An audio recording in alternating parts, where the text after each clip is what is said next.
오늘 읽은 말씀 갖고 인간은 완전하지 않습니다. 이런 제목으로 야곱 인물 강의 두 번째 시간 같이 은혜를 나누겠습니다. 이번 주 화요일에는 저희 조국에 대통령 선거가 있습니다. 저희 미국에서 계속 사는 사람들에게는 뭐 크게 영향이 없을 수도 있는데 그런데 또 직접적인 영향이 뭐 있지는 않지만 그래도 영향이 있는 거고 이렇게 관심을 갖게 되잖아요. 그런데 이제 막바지 선거 운동을 하는 후보들 얘기를 들어보면 자신이 대통령 되면 나라를 완전히 바꿀 것처럼 그렇게 얘기를 합니다. 또 각각의 후보 지지자들도 정말 그렇게 기대하는 것 같아요. 그래서 막 열광적으로 지지를 보냅니다. 그 장면들을 보면서 저 마음이 5년 뒤에 실망으로 채워지지 말아야 되는데 그런 생각을 하게 됩니다. 저희가 그렇게 어떤 것에 대해서 기대했다가 또 실망하고 인간관계에서 이제 그런 일들이 많이 일어나잖아요. 그래 뭐 대통령 후보만의 경우가 아니고 모든 사람의 관계에서 뭐 이렇게 기대했다 실망하고 그런데 저희들 그러지 않기 위해서 좀 저희들이 알고 있어야 되는 것이 있습니다. 저희가 2주 전부터 야곱 인물 강해를 시작했습니다. 이삭과 리브가가 결혼해서 20년이 지났는데 자녀가 없고 그래서 기도할 때 에서와 야곱을 잉태하는 그 모습 보면서 하나님의 일은 기도 가운데 이루어지고 그래서 기도하다가 저희가 포기하지 말아야 된다. 그것을 보았는데요.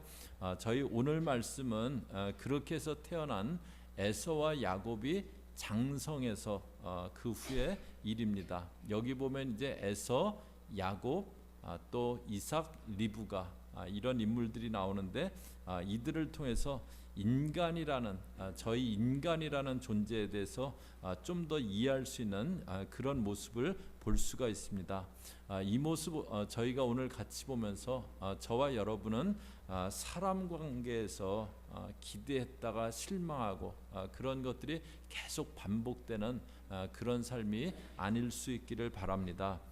27절 보시면은요, 그 아이들이 장성함에 에서는 익숙한 사냥꾼이었으므로 들사람이 되고 야곱은 종용한 사람이었으므로 장막에 거주하니, 여기는 에서는 익숙한 사냥꾼이어서 들사람이 되었다 그러고요, 야곱은 조용한 사람이었다 그랬어요. 그러니까 같은 배에서 나온 쌍둥이 형제인데 두 사람이 참 다른 모습이에요. 에서는 사냥꾼이고 야곱은 조용한 사람이라고 그랬습니다. 이 자녀들만 차이가 있는 게 아니고요. 28절에 보시면 이삭은 에서가 사냥한 고기를 좋아하므로 그를 사랑하고 리브가는 야곱을 사랑하였더라. 이삭은 에서의 그 사냥한 고기를 좋아해서 에서를 사랑하고 리브가는 야곱을 사랑했다고. 부모들이 자녀들을 공평하게 사랑한 게 아니고 편애를 한 것을 보게 됩니다. 자라나는 아이들을 부모가 어느 한쪽만 이렇게 더 많이 사랑하는 편애를 하게 되면 아이들 마음 가운데 굶주린 마음이라는 것이 생겨납니다. 야곱의 마음에 채워지지 않은 굶주림이 있는데 아버지 사랑에 대한 굶주림이에요. 나도 아버지에게 사랑받고 싶다. 그 마음이 야곱에게 계속 있는 겁니다. 형이 사냥해 오면은 아버지가 대견하게 그렇게 그런 눈빛으로 바라보면서 둘이서 같이 뒤뜰에서 그 고기를 이렇게 사냥한 그 짐승을 잡아서 고기를 같이 먹습니다. 그러면서 같이 얘기도 나누고 그런 정다운 모습을 보면서 야곱은 자기도 그 자리에 끼고 싶은데 아버지가 자기도 좀 대견하게 여기고 이렇게 가까이 해줬으면 좋겠는데 자기한테는 안 그러는 그 아버지 사랑에 대한 굶주림이 쌓여가는 거예요. 어머니 리브가가 자기를 사랑하지만 그것과는 다르게 에서를 사랑하는 그 아버지의 사랑도 받고 싶은 거예요. 이렇게 편애를 경험하고 굶주린 마음 있는 사람은요, 나중에 뭔가에 집착하는 마음으로 그 마음이 나타납니다. 이렇게 내가 사랑받지 못했던 그 마음이 뭔가에 집착하는 마음으로 나타나요. 그래서 야곱은 4명의 아내가 있었는데 그 중에서 라헬을 편애합니다. 또 라헬이 낳은 아들 요셉에게 집착을 해요. 자기가 편애를 지독하게 겪었으니까 자기는 그러지 말아야 하는데 자기가 똑같이 그러는 거예요. 그런데 이렇게 자식들을 편애한 게 누구냐면 이삭과 리브가였습니다. 이삭은 믿음의 조상 아브라함의 아들이잖아요. 믿음의 조상 아브라함의 아들일 뿐만 아니고요, 이삭이 믿음의 사람이었어요. 아브라함이 하나님께로부터 명령을 받는데 100세 때 낳은 네 아들을 번제로 바쳐라. 그래서 모리아산에 데리고 가서 이삭을 번제단에 묵습니다. 그런데 그때 이삭의 나이가 한 16이나 17, 몸이 아주 빠를 때예요. 그러니까 120세 돼가는 아버지가 자기를 번제단에 묶으려고 할 때, 아유 아버지 이거 뭐 하시는 짓이냐고 그러면서 후다닥 도망가면은 아브라함이 그 아들을 어떻게 잡겠어요? 그 아들을 하나님이 번제로 바치라고 했다고 번제단에 올려놓는 아브라함도 대단한 믿음이고, 그런데 아버지가 자기를 묶고 있는데 거기 묶임을 당하는 이삭도 대단한 믿음입니다. 또 리브가는 어떠냐면요, 아이들 임신했는데 뱃속에서 둘이 서로 싸워요. 그때 하나님께 얘네들이 이렇게 싸우는데 어쩌면 좋겠습니까? 그때 하나님이 두 민족이, 두 국민이 내 복중에 있다, 그 얘기를 들어요. 그러니까 리브가도 하나님과 교제가 깊었던 여인입니다. 그런데 이 두 사람이 자녀들에게 치명적인 상처를 안길 편애를 하고 있는 거예요. 이것 통해서 믿음이 좋다고, 저희가 믿음이 좋은 사람이라고 인간적인 약점이 없는 거 아니다, 그것을 보게 됩니다. 저희는 보통 믿음이 좋은 사람이면 인간적인 약점도, 인간적인 부족함 정도 많이 없을 거다, 그렇게 기대하기 쉬워요. 그런데 신앙이 이삭이고 신앙이 리브가여도 그들에게도 약점은 있는 겁니다. 하물며 보통 사람들에게 약점이 없겠습니까? 어느 사람도 완전하지 않고 어느 사람도 완벽하지 않습니다. 그런데 저희들은 내가 지지하게 된 사람이나 아니면 좋게 생각한 상대편이 거의 무결점이기를 기대하기 쉽습니다. 그렇게 기대하기보다 그럴 거라고 생각을 해요. 그래서 상대의 부족함이나 실수들이 나타날 때요, 많이 실망하고 마음이 상해합니다. 그래서 저희가 누구를 보든지요, 저 사람도 결점과 단점이 있는 사람이다, 그거 꼭 기억하고 공사 중인 사람이다, 그거 잊지 말아야 됩니다. 저희 옆에 분 보시면서 한번 얘기해 주세요. 단점이 조금 있으시군요. 한번 얘기해 주세요.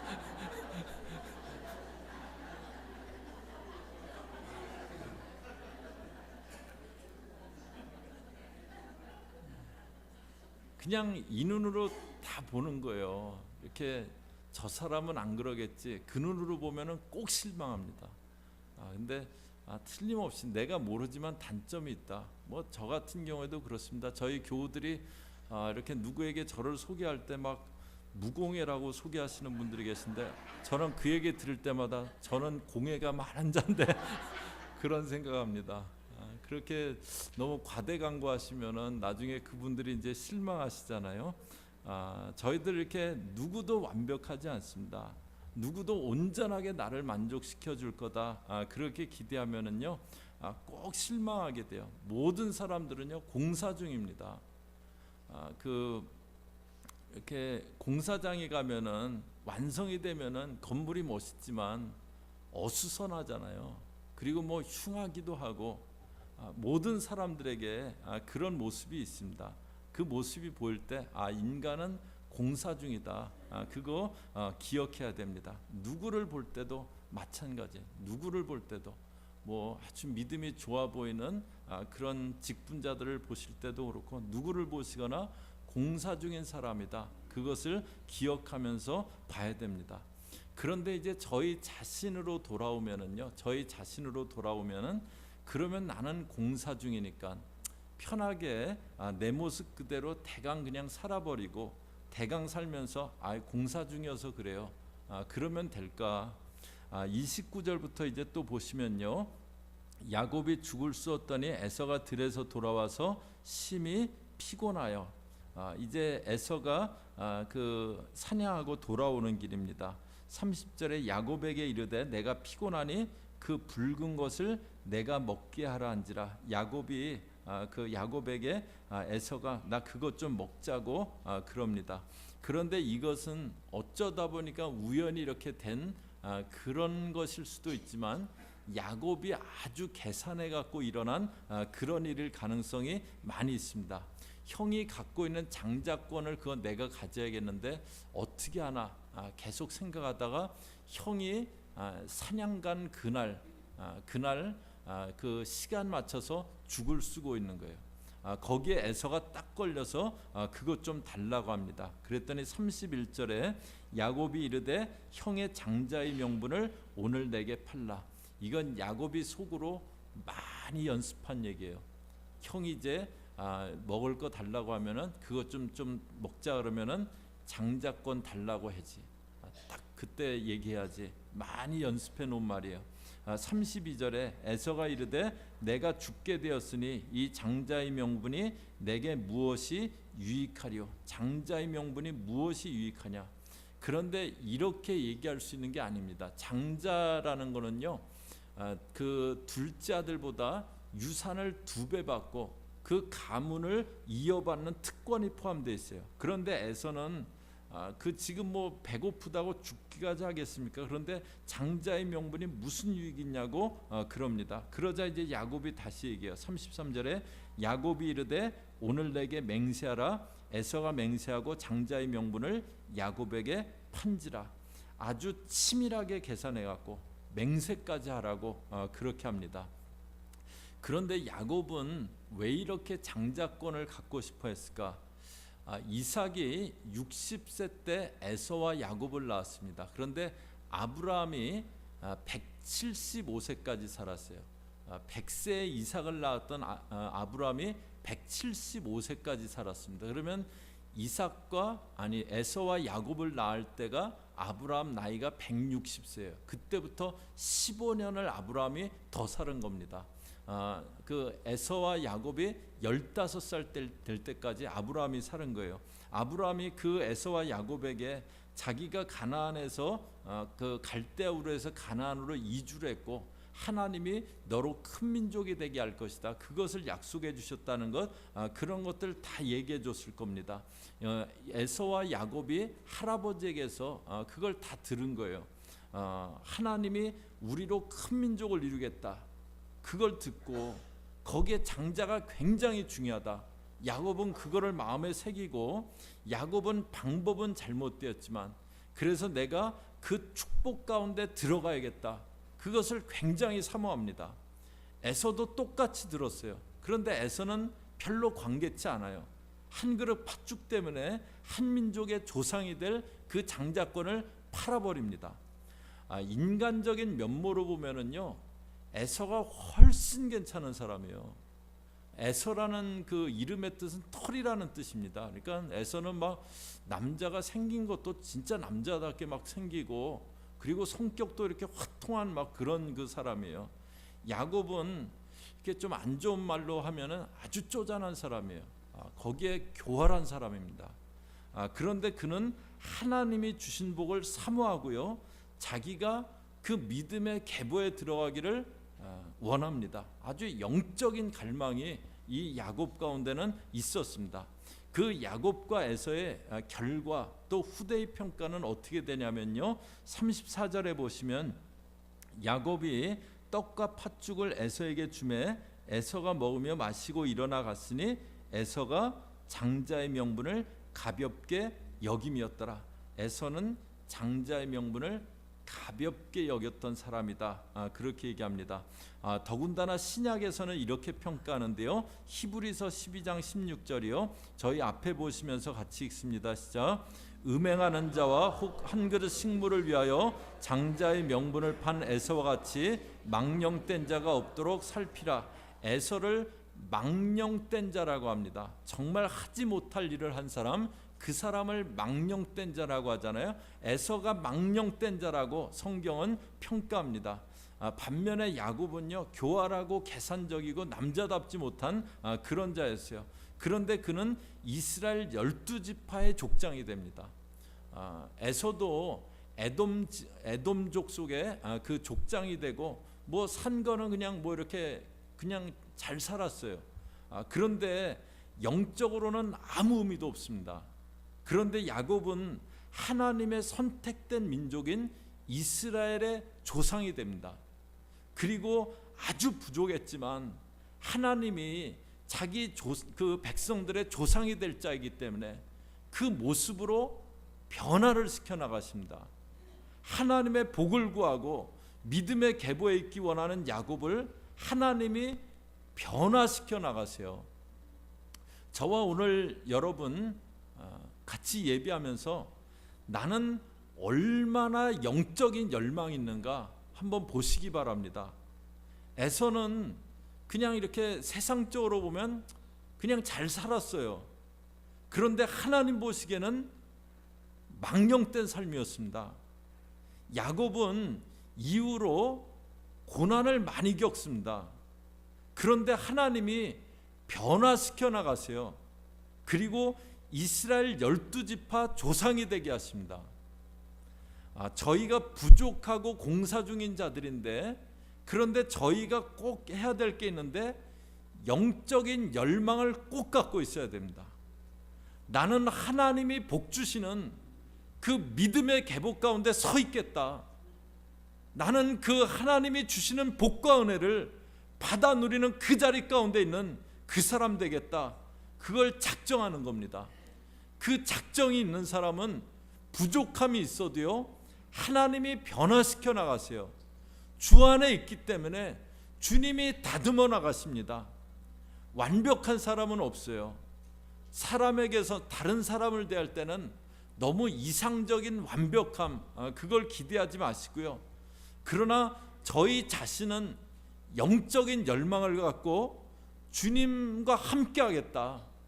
그것을 꼭 다짐하세요. 그때 그 사람을 주님은 다듬어 나가십니다. 그리고 그 사람을 야곱과 같은 축복이 있는, 야곱과 같은 은혜가 있는 그런 사람 되게 하세요. 인간적으로는 괜찮았지만 망령된 자라고 불리는 야곱, 그 에서를 보았어요. 그러나 저와 여러분은 지금 부족할지라도 나는 믿음의 계보 가운데 꼭 서 있겠습니다. 저는 하나님을 따라가는 그런 사람 되겠습니다.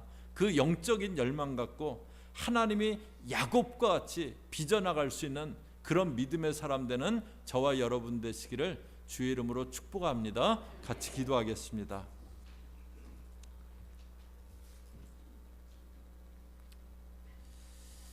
하나님, 저희가 오늘 에서와 야곱의 모습을 보았습니다. 하나님, 저희 교우들은 세상적으로 그냥 인간적으로 육신적으로 그럭저럭 잘 살아가는 에서와 같은 그런 모습 아니라 하나님, 그 길 가운데 고난이 있을지라도 그 길이 정말 험한 길일지라도 저는 주께서 주시는 그런 은혜, 주께서 주시는 그런 복, 저는 그거 받기 원합니다. 그래서 주님 따라가는, 주님을 향한 열망 있는 그런 믿음의 사람들 되어지게 꼭 붙잡아 주시옵소서. 예수님의 이름으로 기도 올리옵나이다. 아멘.